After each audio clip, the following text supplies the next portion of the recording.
Nico, your story is so captivating because we know of gangs. Yeah. We know of Hollywood is Hollywood. We know of gangs, and that's gangs. But you were able to intersect the two in your own life. Yeah. So from the street gangs, selling drugs and doing everything, how did you turn your life around? What was the turning point? Okay, so you got to remember, everybody, their attributes, not their characteristics, their attributes.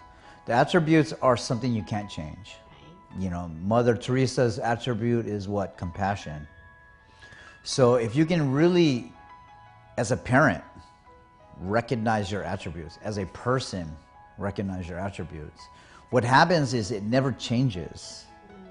Where you apply it is where it changes.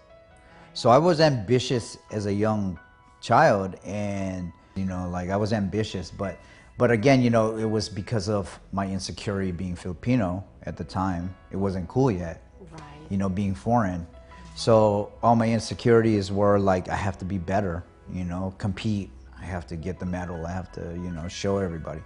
I have to prove it. I didn't want to be your average gang member, so I had to sell drugs. So that's how I rose to that top level of actually being able to sell drugs like I did, and they got caught with what I got caught with. Right. You know, and what happened was when I got caught, you know, they were talking about me doing 5 to 7 years. That's how much I got caught with the drugs.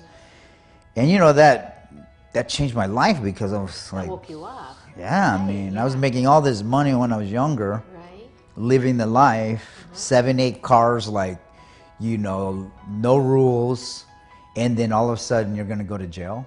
And I'm small, you know, so imagine what was gonna happen in jail. In jail. It's called Pound Town. Right. So what happened? What did you do? The fear changed me.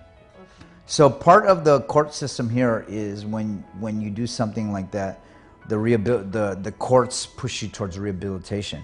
And my rehabilitation was nonprofit. So they wanted me to go into nonprofit. I started going to church, and you know, like everybody else, oh Lord, please, you know, like get me through this time and I'll change my life, you know. And so I literally, you know, started going to the church. It was a gang rehabilitation church. And my youth counselor was an ex-gang member, but he was a barber. And that's how I started hanging around with him. He used to do his sermons at the barbershop. So he actually asked me, hey, if I get you sponsored, you know, I have all these hairstylists donate for you to go to school. Will you go to beauty school? It's like, yeah, for sure, you know. So all the hairdressers, they put in money, and that's how I got into beauty school. Wow, yeah. That is awesome. Yeah. To be honest, though, I thought I was going to interview a hairstylist. I thought I'd ask about hairstyles and hair trends, but I'm learning a lot about life as well. Yeah. And I'm sure the viewers are too. Where do you get this wisdom? There's nothing like experience. So think about it, you have 5 senses: taste, smell, sight, hearing, you know, like feel. Right. And if you don't use those senses, there's no memory. So I had to go through experiences, but I had to use all my senses. What I touched, first of all, with hair, you know, what I heard, the music, what I saw, the aesthetic, you know, so it really brought out every sense. So where the wisdom came from is experience. Knowing is only knowledge. Right. When you experience, it becomes wisdom. And that's where you can share it and give it away and, you know, influence other people. Just 2 more things to ask. What would be your advice to people who want to turn their lives around? Maybe people that are watching, they want to turn their situation around, but they don't know how to do it. What would be your advice to them? Everything I do, it has to be with my hands. Right.